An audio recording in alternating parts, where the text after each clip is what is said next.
What up, B&C gang? Welcome to the live stream.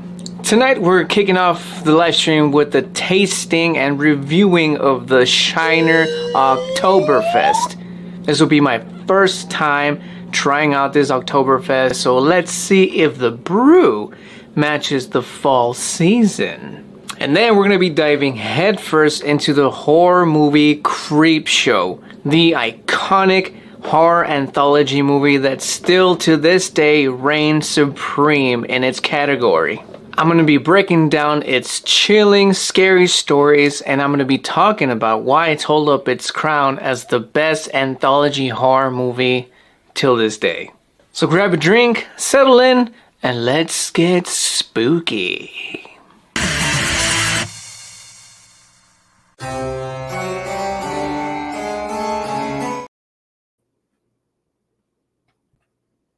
Well, I don't know what happened there, but what's going on, guys? Welcome to the Booze and Chill live.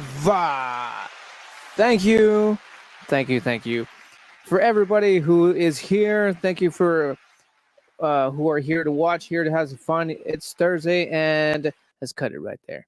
It's Thursday, and we're back. I'm back. I missed out on last week's live because I was just genuinely. I got pretty sick. Felt like shit, and I just not in the mood to do it. I was just not in the mood. Just wasn't in the mood to do it.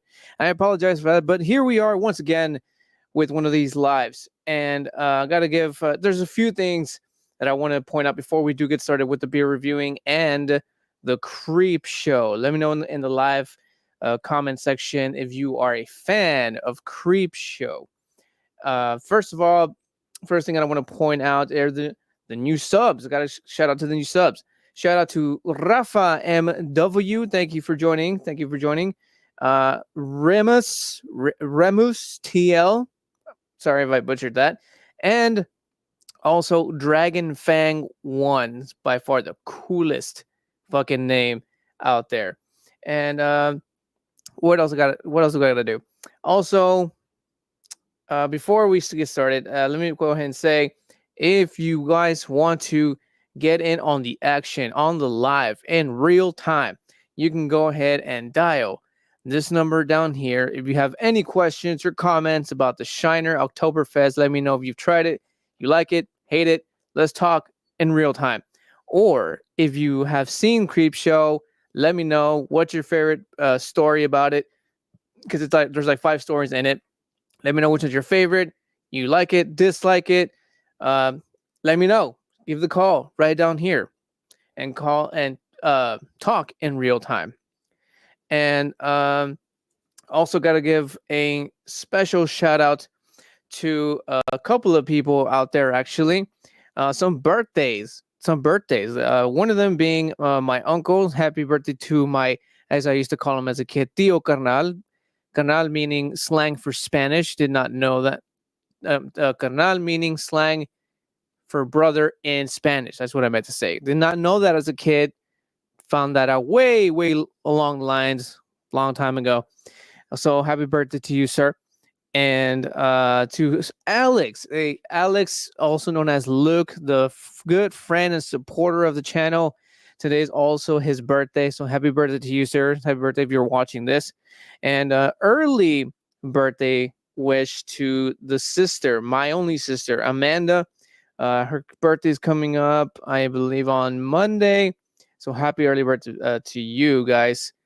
And I think that's pretty much all I have to say for that. Now, what do you say we start setting that mood? First, let's set the mood for the drinking, shall we? Let's set the mood for the drinking, and then we'll move along to the Creepshow. I think this is settling for some drinking music. Something to get you in the mood. A shout out to Ace Core 30. That is who we're listening to right now. If you like what you hear, please go ahead and on the YouTubes, Ace Core 30 on YouTube, TikTok, Instagram. Hit him up if you are digging the music you're hearing in the background. And what do you say? We get this thing started, shall we? So there we go. the drink that we're going to be working on today is which is weird because it's a type of drink that I don't typically kind of go, or not go for, but that I but that I don't put on the channel. Because if you guys are familiar, if you guys have been around since the beginning, know that this channel, we review the oddest, the unique, but this one just this is a Shiner. This is a Shiner Oktoberfest. This is a Texas brewed beer, brewed right next door to the city that we live in, or that I live in, I mean. And so yeah, it's just just something that I don't really bring up. But the reason why it's here is because it's one of the only Oktoberfest, or one of the many, I should say, Oktoberfest that I have not had the privilege of trying. I did link in the description, in the show note right down below, for all the other lives or videos. I think there's a video and a live that I've linked in the show notes down below where I've reviewed several Oktoberfest. So if you guys want to check that out right after this, you can do so as well. Now let's go ahead and start opening this up. And funny story, guys. Funny story about this beer. This goddamn beer here, let me tell you, it was quite a hassle to get a hold of these. So story goes, we actually saw these first. My wife and I, as we were my girls, when we were grocery shopping, I saw them and I'm like, should I take them now or later, right? And I just settled, I'll come back for them. Like I'm not gonna worry about that. So I do come back for them, but they're all out. And the day we actually found them, they were fully stocked. I'm talking 6-packs, 12-packs, the works. So I go back. I don't find them.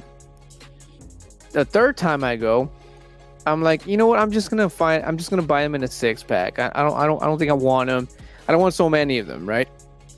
So I find them, but I only find them in the 12. And I'm like, damn, well, you know what? I'll come back if I don't find them in a 6-pack. So I keep searching. Nobody has them. So I have no choice but to go back to the first place I found them in the first place. I'm literally driving all around Laredo, Texas, and like it was just madness. It was madness trying to get a hold of this goddamn Shiner drink here. Such madness. And long story short, the times were also I forgot to mention my wife and my friend Jose, shout out to Jose, who tried also helping me out by ordering these for pickup. But turns out that the Shiners that they would hand us over was not the Oktoberfest, but the limeade. So apparently, this story is going out to Shiner. Shiner, you need to get your shit straight, okay? Like, apparently, when you scan the little barcode on the Oktoberfest or the limeade, they both come out as seasonal. They both come out in the same barcode. So that was also one part of the issue why it was so hard for me to get my hands on this goddamn beer. So, Shiner, if you are listening out there, you need to fix the barcode issue. It makes it very difficult for us, the consumers, to find and get a hold of these. Just trying to help you out. Just constructive criticism, if you will. Yeah, you guys need to get a hold of that. You guys need to fix that because it was a bitch to get these. Some people are not even getting them, which is weird because it's Oktoberfest. Come on, man. Come on. Anyways, let's start with the first things that we do here, and that is the smelling of the drinks. Let's start, shall we?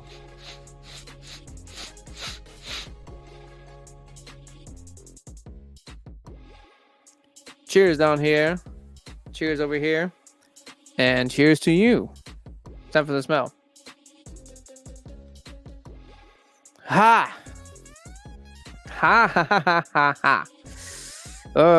It smells like fall.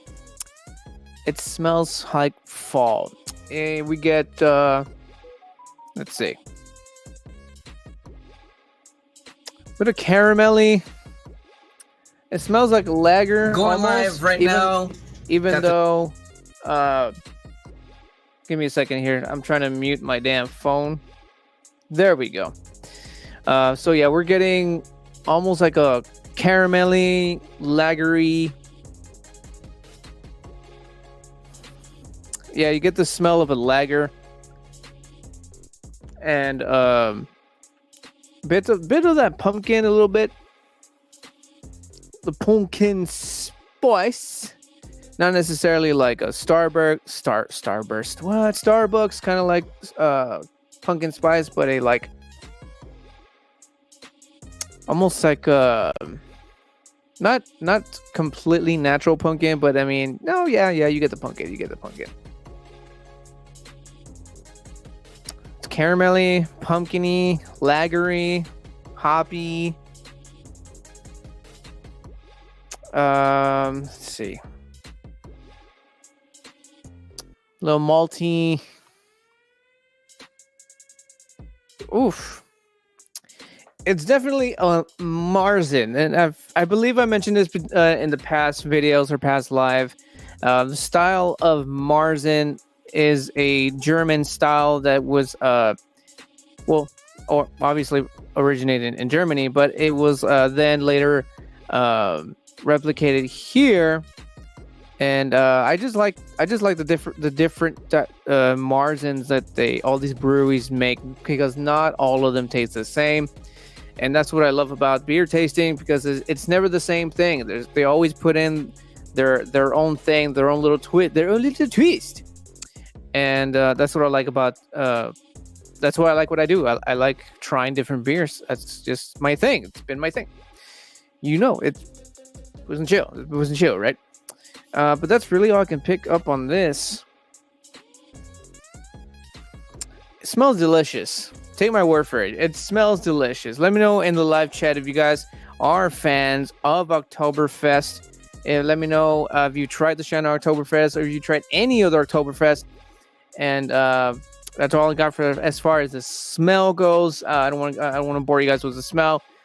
Now let's jump into the best parts of these reviews, and that is the tasting.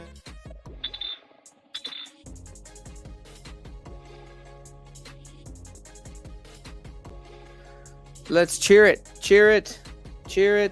and boom. Cheer it. I didn't have anything clever to say. Cheers. Salute.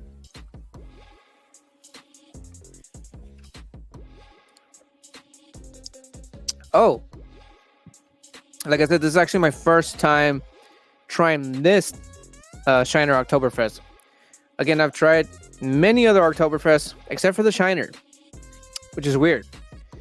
Again, it's a Texas beer, so it's like I see this thing everywhere, but apparently not Oktoberfest. Oktoberfest is becoming a little bit rare here where I'm from. It's only several people several stores and companies who are getting them. As far as the taste goes, ooh, and you get the ale, which is weird because it smells kind of like a lager. But again, that's the beauty about the beer tasting. It's just what it is that you pick up in the nose and what you pick up in the palate. Because it smells like a lager. Because lagers has like this very distinct smell to them. But it's an ale. It's a Marzen style ale.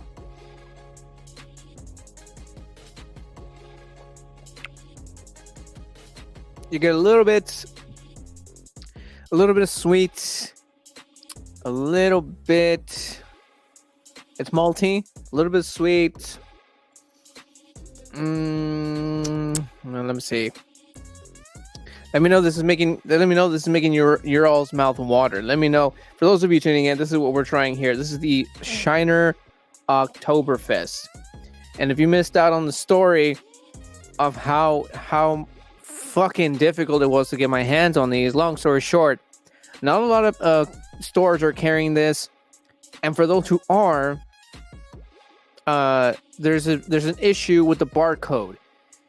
Especially if you are ordering it for curbside. If you're ordering for curbside, double check, because there's an issue with the barcode. People are just scanning it, and the barcode picks it up as Shiner Oktoberfest and Shiner Limeade. So if you're ordering Oktoberfest, double check what it is you're getting, because you're probably gonna get the Limeade.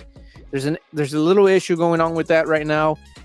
Shiner needs to get the shit fixed up on that, because it makes it, again, difficult for us, the consumers, to even get our hands on or find them, because we're thinking, oh, we're ordering Oktoberfest, but in actuality, they're gonna hand us Shiner Limeade. So look out for that, guys. It's a thing. Trust me, I went through it. It was frustrating. It took me days to find this Oktoberfest. I fucking swear to you. True story. But anyways, as far as flavor goes, what's it called? Slightly sweet, malty, very rich, hoppy. Excuse me. It has a bit of a dry finish, just a little bit.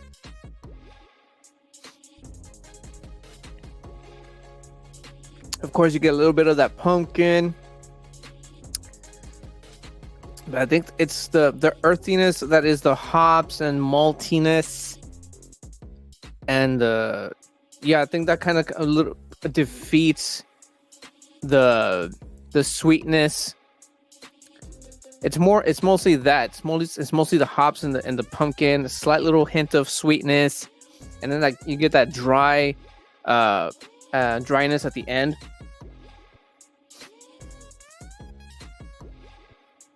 Overall, it's not bad.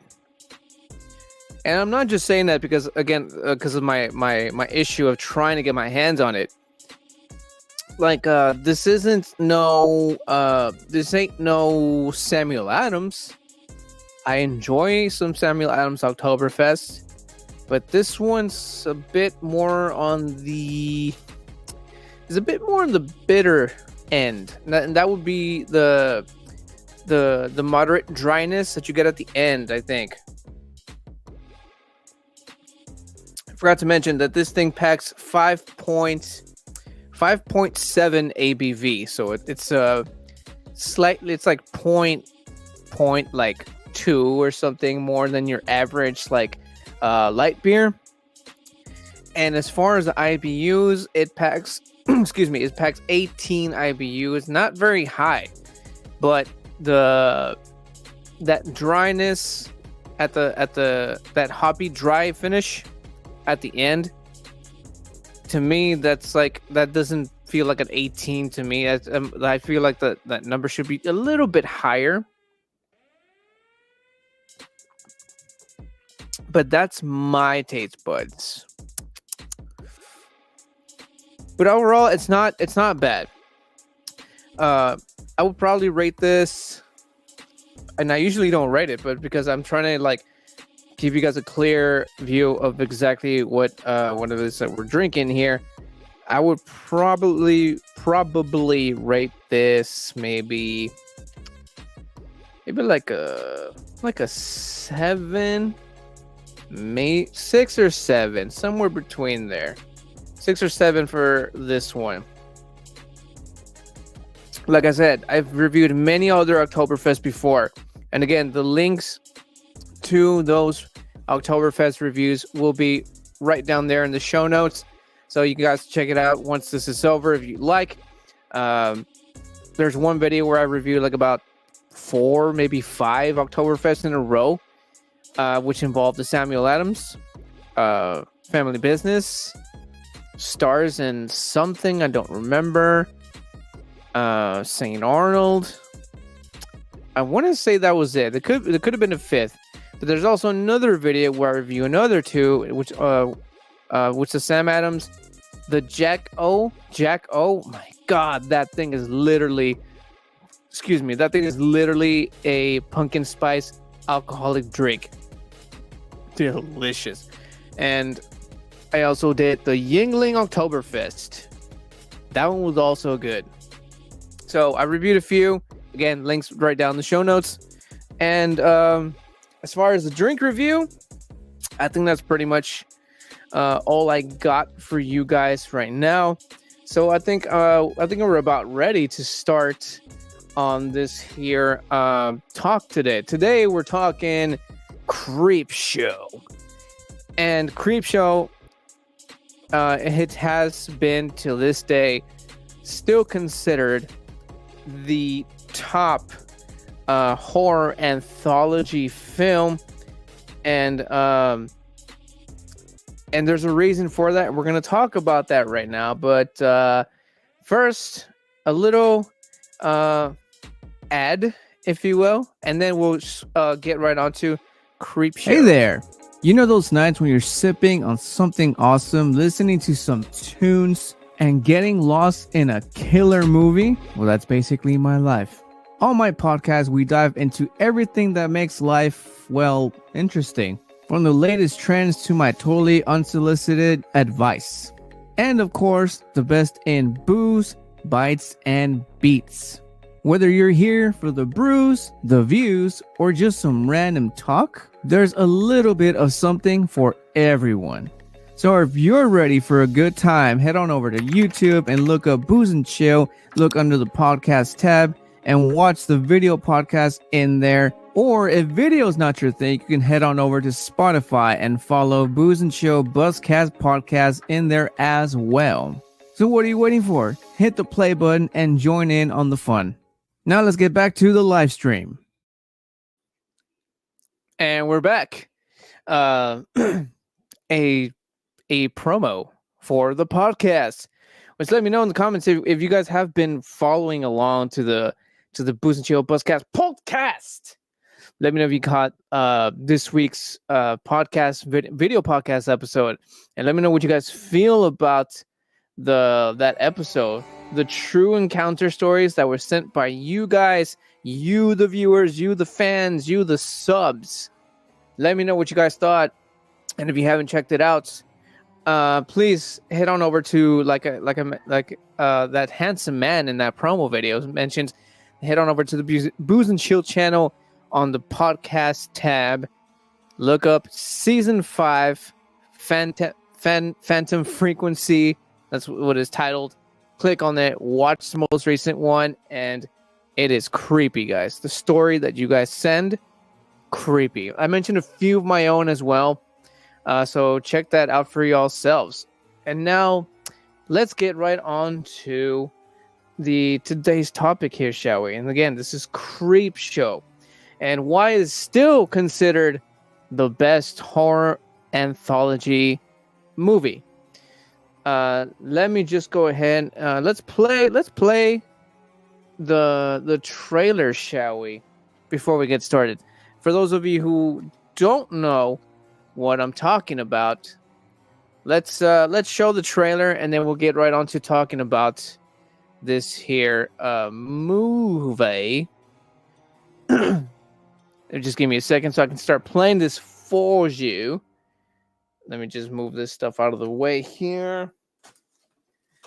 Again, let me know what you guys feel about the Shiner. For the Shiner, for those of you just tuning in, I mean, this is what we're drinking tonight. The Shiner Oktoberfest, and also give me a call so we can talk in real time to let me know exactly what it is you guys feel about the Shiner Oktoberfest. If you tried any Oktoberfest, you have a good story of a good Oktoberfest beer you tried, hit the number, but dial the number right down there. We can talk in real time.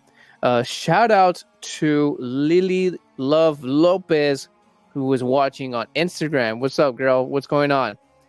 Can't pop up can't pop you up here on StreamYard. But if you want to be like super involved, head on over to YouTube, and I can pop your comments up, and we can chat in the live chat in real time. Or again, like I said, dial number. If you are a fan of Creepshow, you're a fan of the Shiner Oktoberfest or any Oktoberfest for that matter, and we can talk about that. So let's see. Let's pop this thing right open so we can show the people who don't know what Creepshow is. We can give them hello. So let's see. Let me keep playing this thing. And let's share this. Let's share this thing. Do you want to try it? Yeah. Yeah, I told the story already. I told the story. It's like...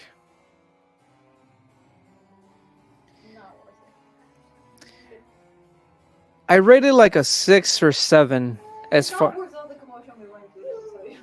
Well, that's one opinion. No, if I see it, I'll buy it, but it's not worth the commotion. My wife says that this beer was not worth the commotion that it put us through. It's good. It's not the best Oktoberfest I've had, but I mean, after the whole show that this fucking beer's gone us through, damn, man, damn. So you can see his comments here. You're welcome, sir. You're very, very welcome. Now I have to try it. Oh, my wife just walked in right now and tried it right just now. Just now. Sorry, Alex. I just got your comment. It's weird, but my comments should be coming in already. All right, we should be running good now. All right, so let's go ahead and again show the trailer of Creepshow for the people who don't know what Creepshow is. So let's go ahead and pop this thing open. I should be able to hear this. Gonna turn that off, and let's go play it. We're gonna play it on the tubes.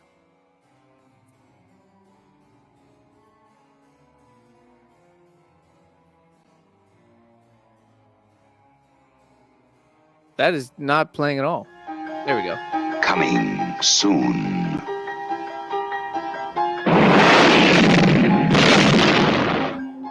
Jolting tales of horror.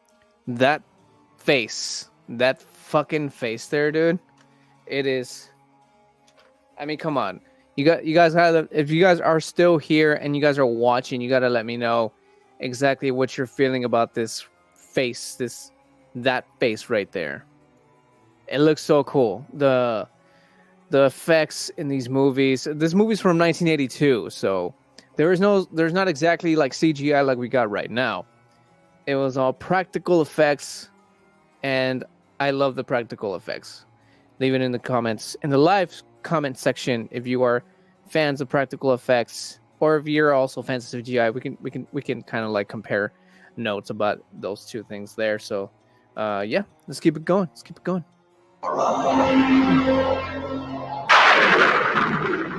Creepshow. From the author of Carrie, The Shining, and Cujo. Stephen King, y'all. Stephen King. And the creator of Night of the Living Dead and Dawn of the Dead. You'll scream at ghastly ghouls. Oh, come on. Look at that, man. Just look at that. Love it. Love it, love it, love it. Cringe at weird kids. And shiver. Cringe back then was not slang for... What is this slang for right now? For like almost like embarrassing. Cringe was also back then was also used. I don't know if they still use it that way, because I've never. Now they just use it for like oh, that's cringe, or like oh, like almost like oh, that's silly or embarrassing or stupid. Kind of that's kind of what they use this word for. But anyways, I'm gonna keep playing. At the doings of evil doctors. This is going to be extremely painfulness That's to that's the face that my 7-year-old makes whenever the doctor has to apply a vaccine of some sort. that's my kid's face in the back. By the way, that face in the back is actually Stephen King. That is young Stephen King.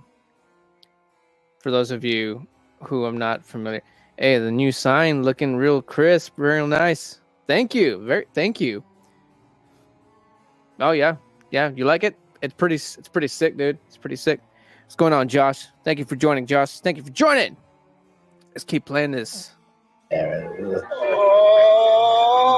Creepshow will grab you, grow on you, and give you the creeps.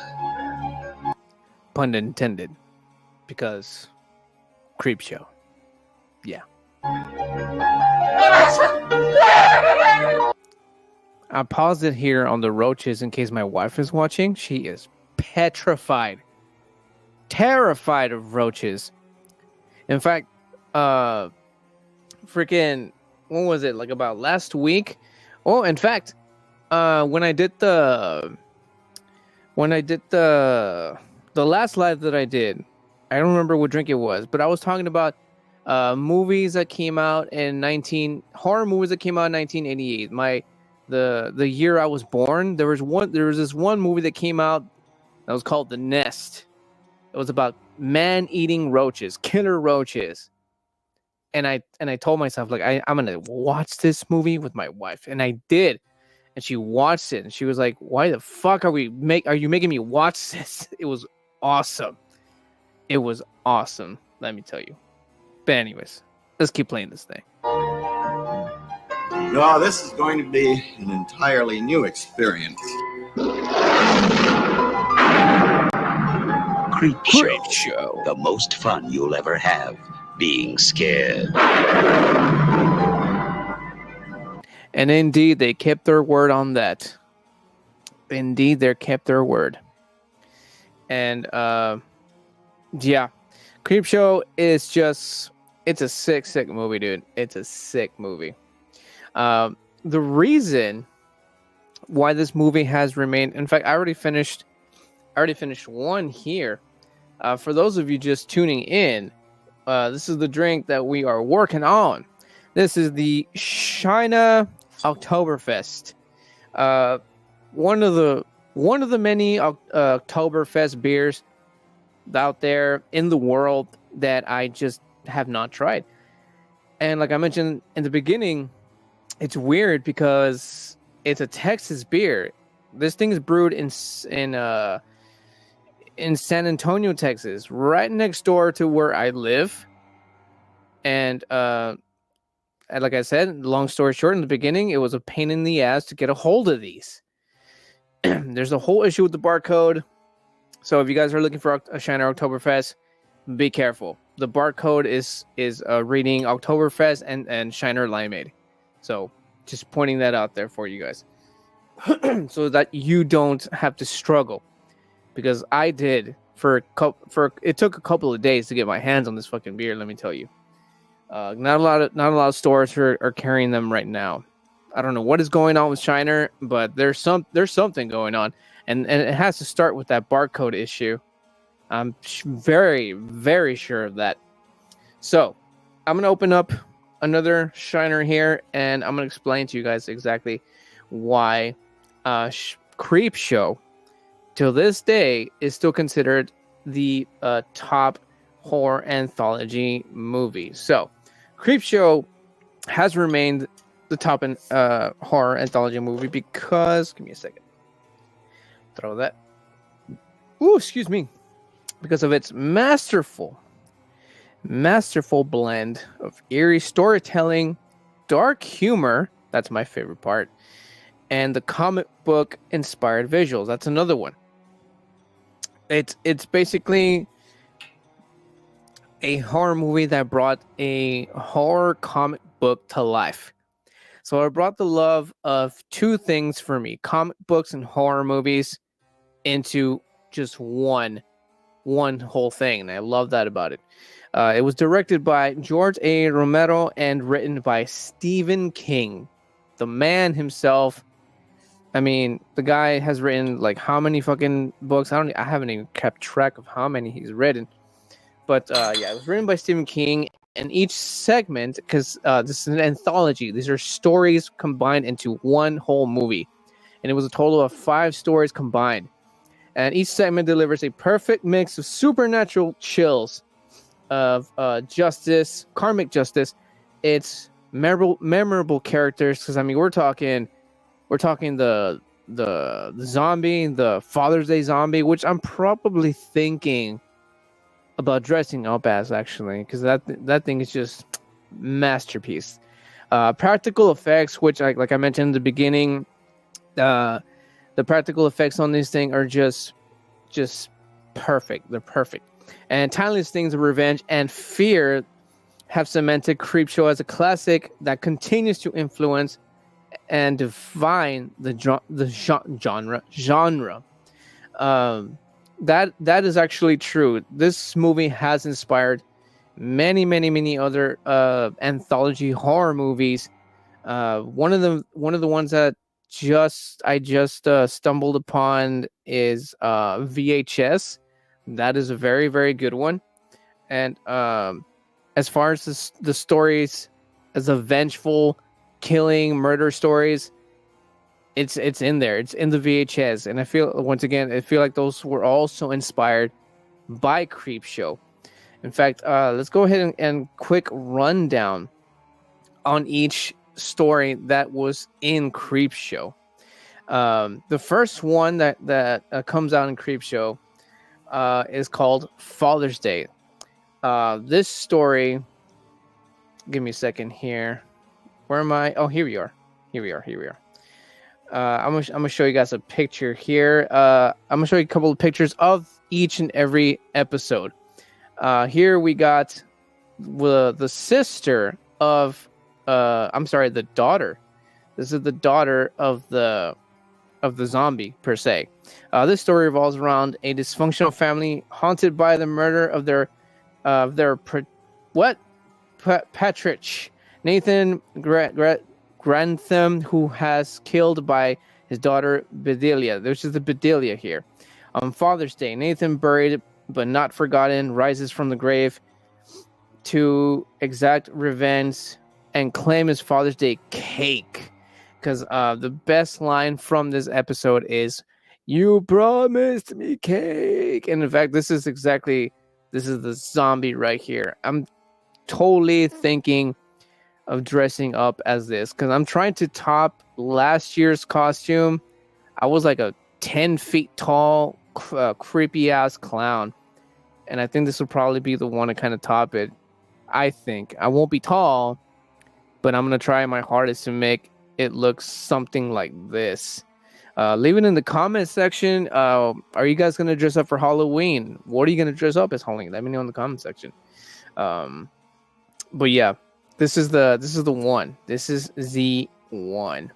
In this tale of revenge, I'm still talking about Father's Day. From beyond the grave, a wealthy but abusive patriarch, Nathan Grantham. That's the guy. That's this guy right here. This is when he was dead. This is like once he's like dead for like years. Excuse me, is murdered by his daughter Bedelia on Father's Day. I already mentioned that. Nathan rises from his grave to claim all his Father's Day cake he never got, taking brutal revenge on his family members in the process. So he kills off his daughter. He kills off the rest of the rich family. By the way, these are filthy, stinking rich family. And I got a picture here. This is the mother of the children or the grandchildren of the sister, which is this lady right here. And this guy zombified just completely rips her head off and puts it in a plate, puts some icing, some candles, and just called it a day. Like, I got my Father's Day cake. This is how he did it, man. This is how he did it. Again, the practical effects on this is just awesome. I'm gonna show you that picture one more time. I mean, take a look at that, dude. Like, that is just sick. I don't care what y'all think. I love this movie. I love practical effects. Don't get me wrong, CGI stuff is good. It has after all the technology that we got, yes, it's like modernized, it's much more advanced, it's almost to the point of almost being believable. But the practical effects, the hard work that gets put into it, the thought, the creativity, the elbow grease, you know what I mean? Like, there's actual work, physical work put into it. And I don't know, there's something about that you just can't really beat. You can't really beat, I think. Let me know in the comments, in the live chat, what y'all think. Practical effects or CGI? What's your thing? What tickles your pickle? Cheers. For those of you just tuning in, this is what we are working on as far as the drink. Again, the Shiner Oktoberfest. Malty, hoppy, little bit of sweetness there, not so much. There's a dry end at the end. Like I said, I would rate this maybe like a 6 or 7. And again, I'm not just rating it that because of the fucking trouble that it put, well, all of us through just to get our hands on it. But I mean, it's like it's good, but it's not the best Oktoberfest beer I've had. But it's not bad, though. It's not bad. It's not bad. It's not bad. All right. The next story in Creepshow is this one's called The Lonesome Death of Jordy Verrill.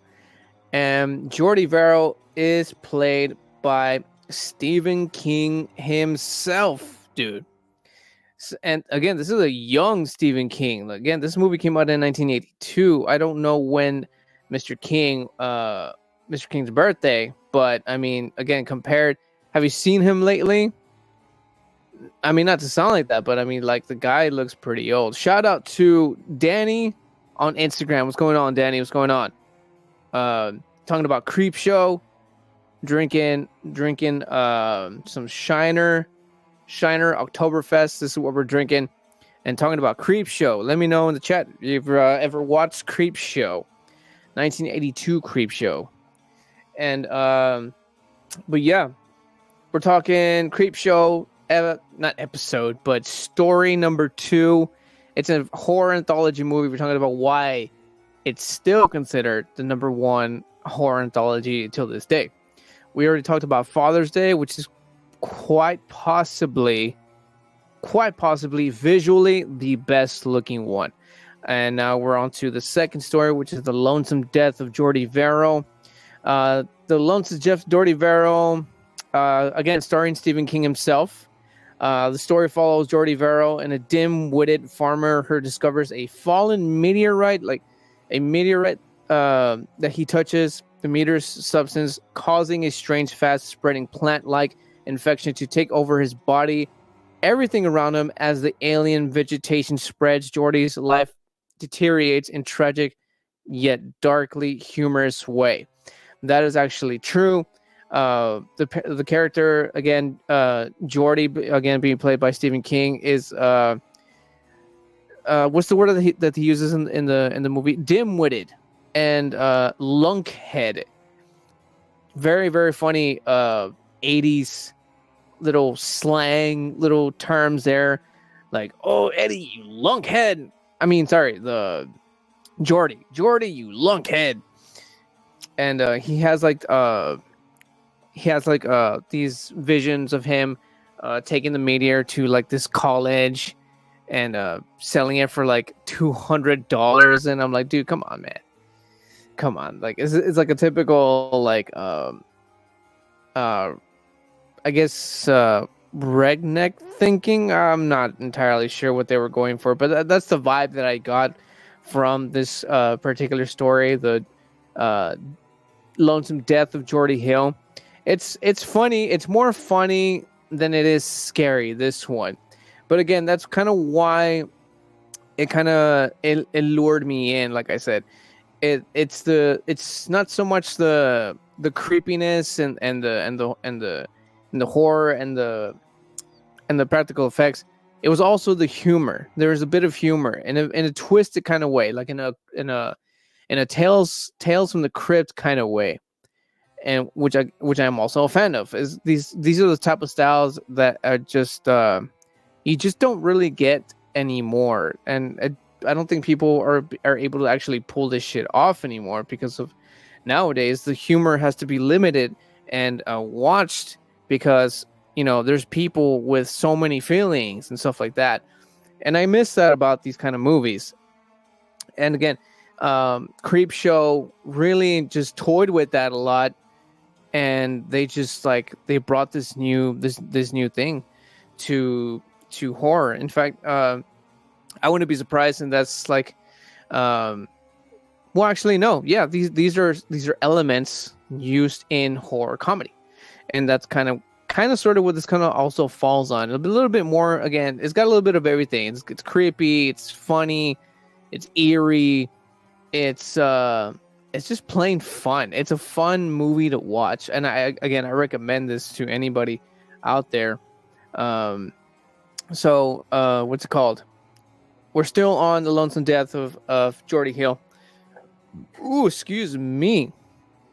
The beer, man. The beer is definitely making the bubbly in the tummies, bro. Cheers. But I can't see beyond this point. My damn camera is in the way there.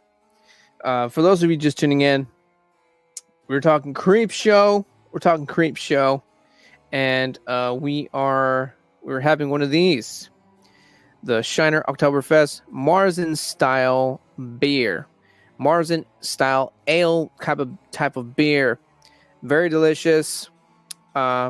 Very as far as it falling or not falling, but making me feel like it's fall. I mean, it's doing that, but again, it's not the best Oktoberfest that I've tried.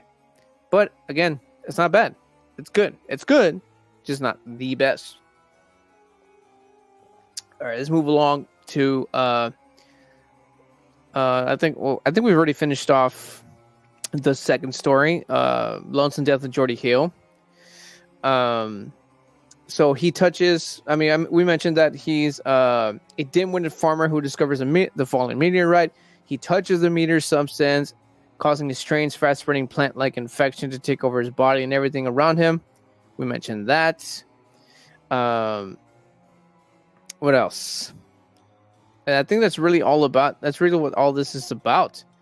Just him becoming this I don't have the picture, but I do have what I don't have the picture of what the meteorite turns him into, but I do have what it turns everything around him. This is the outside of his cabin or his house or whatever. And in the movie, all this alien vegetation spreads pretty much everywhere. It doesn't explain how long the alien vegetation took to completely take over his body, but once he was completely fully covered, he couldn't take it anymore. He grabbed his shotgun and just kind of right into his own face, and then that ends there. But then it kind of pans out to the outside of his house, which is what you see in this picture right here, and then it kind of continues on to the rest of the road, and pretty much everything has been covered. It could have been minutes, it could have been hours, it could have been days, but the fact that this alien vegetation is pretty much took over the world and that was interesting. That was interesting how they ended that one. And again, that was the lonesome death of Jordy Verrill. That's one of the third story. This one's called Something to Tide Over. Something to Tide You Over. This one's very, very cool. This one's like a murder. It goes from like murder, and then it has that twist. All these stories have a twist.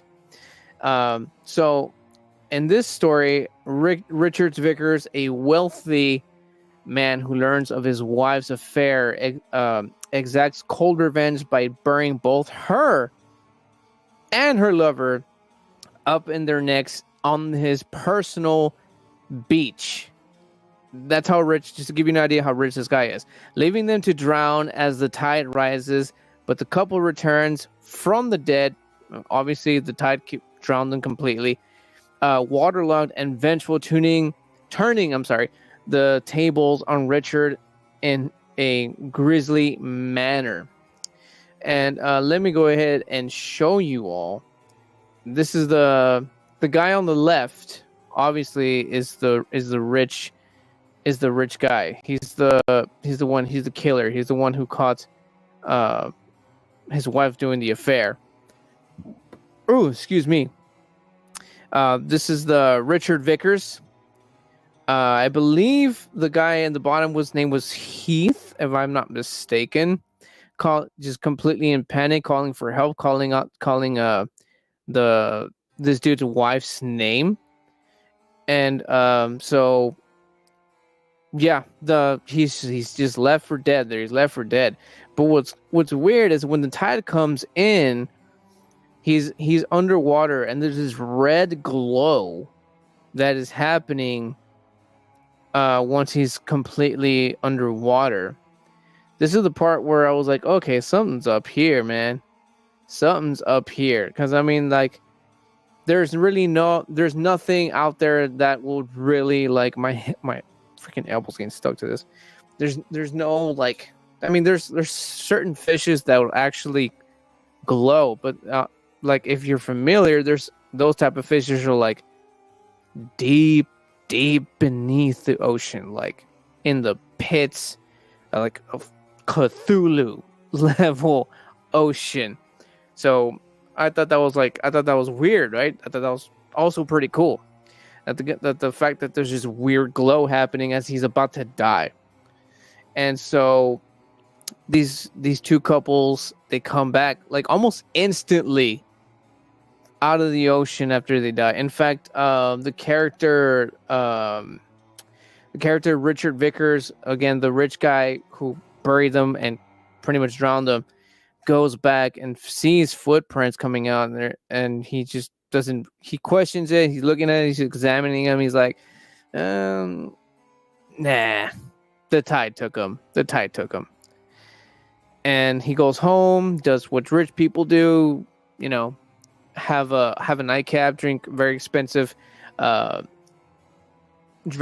whiskey and or bourbon before taking a shower. As he's in the shower, all this commotion downstairs is happening. Gets dressed, comes out, and lo and behold, there's the couple. Just doesn't recognize them because they look like this. The look of this couple in this particular story, or this part of the story, I mean, excellent. They definitely got the dead drowned victim look. It's a weird thing to know, but when people drown, they tend to look something like that because they puff up. The water gets soaked in and they just puff up like a balloon. Or should I say a water balloon? So they kind of sort of nailed that look down. And surely they don't get rid of Richards how you think they would get rid of him. No, they take his ass to his personal beach and bury him there just like they got buried and leave him there for the tide to kill him. So that again, it's a bit of a twist because you would expect for this drowned, ghouly, zombie, dead couple to just do what typical, zombies or whatever would do. But no, they drag his ass back to his personal beach, bury him, and it's like, I don't know. Something about that just kind of like that gives it a little little moment to it.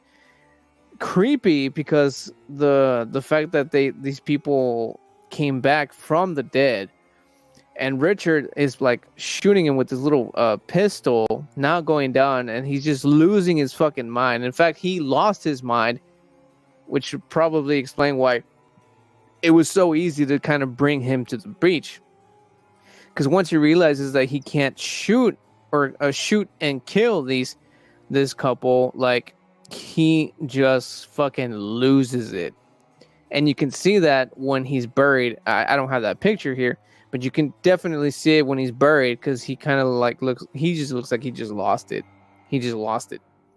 The next story here is called The Crate. This one is this kind of not, well, it's a bit on the obnoxious side, because it deals with a certain character. I'm gonna read you here what's going on with this one. A college professor discovers a mysterious crate from the 1800s hidden beneath the stairs of a university. Inside the crate is a vicious, long trapped creature seeing an opportunity to get rid himself of his domineering wife. And this is the part where I'm saying that it's a little obnoxious, because the wife, the girl, I don't have her name on me, but the lady who's portraying this professor's wife, like, she does a very excellent job at being a pain in the ass. But I'm gonna continue here. The professor hatches a plan to unleash the beast, but the monster's hunger for blood is unsustainable. And this is the couple. This is the professor, and that's the freaking that's the wife. That's the irritable wife. And the monster in the crate, man. The monster in this crate looks so damn good. look at that thing. Oh my god. I mean, come on. The practical effects, like I said, I love the practical effects. The monster, I'm gonna show it to you one more time. The monster from the crate, it looks like a mask that you'll probably find on Spirit Halloween. Quite possibly Party City, but the Halloween side. Party City, but on the Halloween side. Again, the practical effects, I'm just a big fan of. There's a lot of work being put into it. I'm not saying that CGI, lacks that. It's just there's more. How do I put it? There's just more to it when it came to practical effects. I don't know. That's just me. I don't know. It was because I kind of grew up on seeing stuff like that, or it could be. Well, I like the CGI stuff now. I do. Don't get me wrong, but the practical effects is just something special about it. It just holds a special place in my heart. The practical effects, and that creature from the crate is just like one of the examples. It looks great. I love how it looks. So this professor has his wife, very dominating wife. Embarrasses the shit out of her in one of these university parties, and like she gets drunk and she just makes this big commotion, and she's like calling him. She's just making him less of a man in front of everybody in this party, man. And then his friend, who also happens to be a professor, gets called in to see this crate that they found underneath these stairs. And he gets like this janitor to help him out to open it, and the janitor is the first one to go because they managed to open it up, and the janitor just kind of gets grabbed or clawed into this crate and just eaten right in front of this professor. Freaks the fuck out, has no idea what to do, so he runs into his his friend here, this guy right here, and tries to explain to him exactly what happened. The guy has not even sure if he can believe him or not, and so he goes to the school because he's kind of develops this plan in the back of his mind, like, dude, this is my chance to get rid of this bitch. And like but in order for him to be able to pull this off, he drugs his freaked out friend, covered in blood, sweaty, losing his fucking mind. He drugs his friend, well, not drugs him, but puts him to sleep with, like, I don't know, some pills that he's got. He puts him to sleep. He passes out. He drives to this university, cleans up all the dead janitor's blood, cleans up all the mess, finds the crate, and like he makes this phone call to his wife. I'm sorry, he leaves a letter behind at home, lying to his wife, saying that, oh, my professor friend got in so much trouble with this girl. He hurt her. He put her under these stairs. He just freaking out. Doesn't know what to do. You seem to always know what to do, so I need your help, and blah, blah, blah. It's just like some bullshit letter, right? It's a bullshit letter.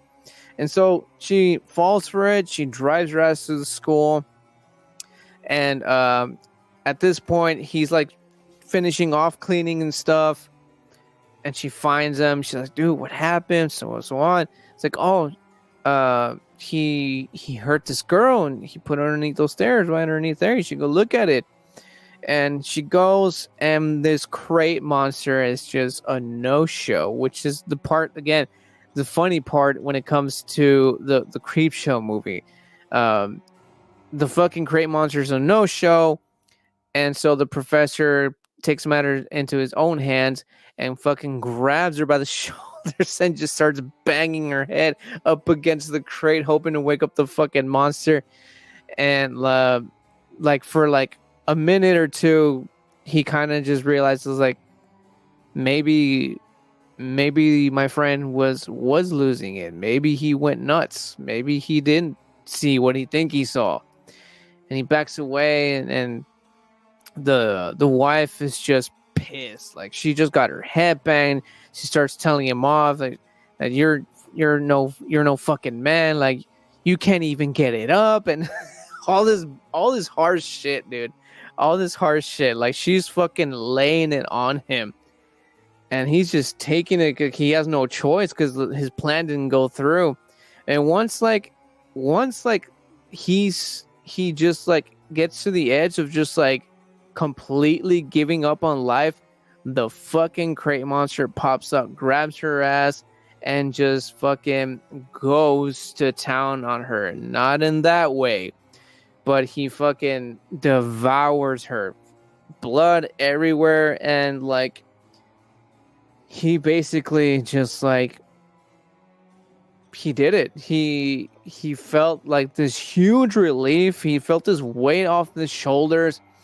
And the hardest part, I think, was trying to lock the crate monster back. Like, it took him a few tries. He found like this random chain. He wrapped the chain around and put the lock, and the monster's trying to get out. And it was like, but he managed to get the damn thing into like his car. He drove it like, I don't know how many miles away, left it somewhere like in a creek or some shit. Comes back home, his friend's awake, and he tells him like, I cleaned up your mess, got rid of the thing, easy peasy. It's like nothing happened. He tells him what he's gonna tell people, and he's like, I just need to know what you're gonna say. And the friend takes one hard look at him and goes, nothing. Because his friend, the professor with the dead wife now at this point, is just like, I took care of it. No one's gonna find out. There's no There's no tracks left behind. We're golden.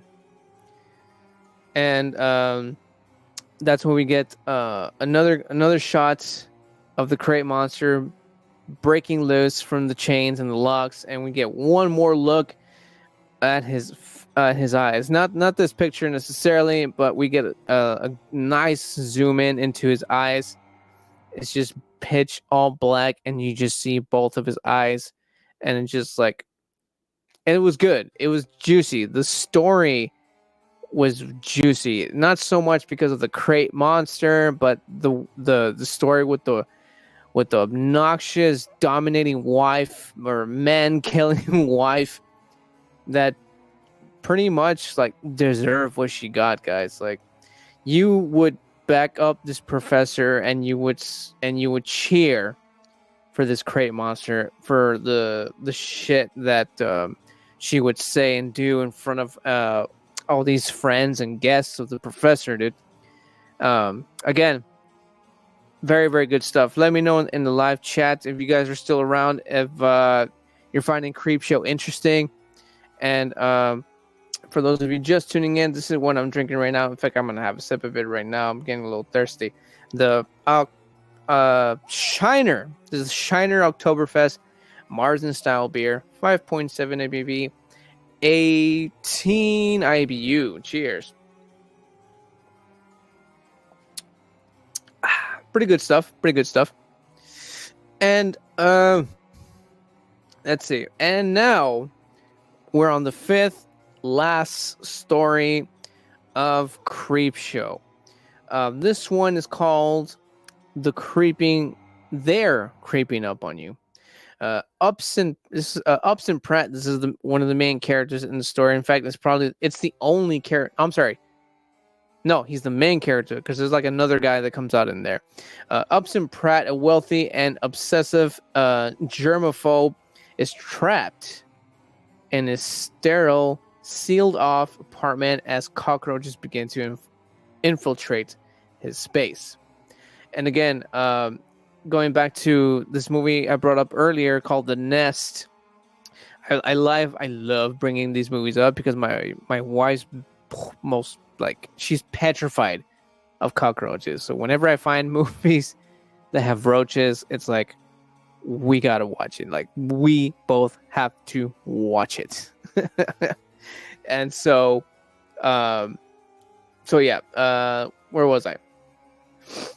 Despite his efforts to eradicate them, the infestation grows uncontrollable, leading to a horrifying climax where the cockroaches ultimately overrun his body, consuming him completely. Upson Pratt. This is... Where am I? Upson Pratt. This is the character. And let me tell you that this Upson Pratt guy is such a douche in this particular story. Like he's like this, like he's the Ebenezer Scrooge in this Halloween story. Like he's filthy rich. Like the place that he lives in is like almost futuristic. So many techs. It's basically a giant desk with like a bedroom, a small little kitchen, and some sort of emergency room of some sort. I don't know. The guy's a fucking total nut job. And not only that, but he's a fucking psycho in his work. Like he's some sort of like CEO of some sort of company. And he basically just sits in the little desk section with his computer and all these other little machineries, like business machineries of some sorts, and he just keeps an eye on numbers. Excuse me. And he gets calls from like other employees, and they're like they're doing their job, and he's like telling them they're pieces of shit because they forgot this and that. There's this one guy who called who's like on vacation, taking his family out for like Disney. And he's like, "Oh, you like going to Disney? You like going to Disney? You like your fucking job? and you're gonna fucking do this at this time, and basically tell him to like do his job at Disney, and all this fucking shit, and all this is happening. I mean, all these fucking cockroaches are coming out from all directions, and at some point it just gets so bad. He calls, or he has one of his workers call an exterminator, and he wanted him in an hour. And I think this is the one he's talking to, the guy who's actually with his family in Disney or some shit. And not only that, but he gets his phone call. This is the phone call that kind of clears things out of how much of a dick this character is. One of his workers dies of some sort of heart attack or something because of all the stress of work, and he gets the news from this other worker while he's telling him to do his job and hurry up and to rush it and blah blah blah, this and that, paying no attention to what the worker's trying to tell him. He's like, no, I don't care, I need you to do this, blah blah blah, this and that. And then the guy on the phone kind of just like stops what he's saying and just kind of just spills it out like, so and so died. And this character is just like, oh, well, moving on, blah blah, this and this and that. Moments later, he gets a phone call from this dead employee's wife, telling him that it's his fault that he died because of you and this and that. And the way that he takes his news is like, Mrs. So-and-so, Mrs. So-so, he fucked up and this and that, but dude, like, this guy's just the worst. Like, he makes Ebenezer Scrooge look like fucking Chip and Dale. And I'm not talking about the male strippers, you fucking perverts. I'm talking about Chip and Dale, the Disney cartoons, the actual chipmunks. I don't know why I even used Chip and Dale. Maybe I should have used Rescue Rangers. Maybe that's much more less perverting. Anyways, so yeah, this guy's a total piece of shit. And so he finally gets an exterminator. Some very how do I put it? Very cartoony black guy is what he was. I think that's probably the word. Almost very stereotypical, like an 80s black guy, stereotypical black guy that they put in movies, but much more exaggerated. Like, he was being like almost like very sarcastic, treating this character, Upson Pratt, like a child. And he tells him to come in and to do his job, blah blah blah, this and that, and says he has to take care of another room. And Upson Pratt surprisingly says fine, whatever. But by the time this exterminator character got not busy, at this point the cockroaches have taken over absolutely everything. Like, they were popping out in its food, they were popping out everywhere, like absolutely everywhere. There was no part of this, I guess we can call it, what was it, like an apartment? An apartment that just like, they were just coming out of everywhere. So I don't know if you remember that I mentioned he has like this emergency room where it just kind of locks and nothing can come in, but he can come out. So he locks himself in there, thinking he's safe. And sure enough, these sons of bitches were already in there. He takes one look at this bed that he's got in there.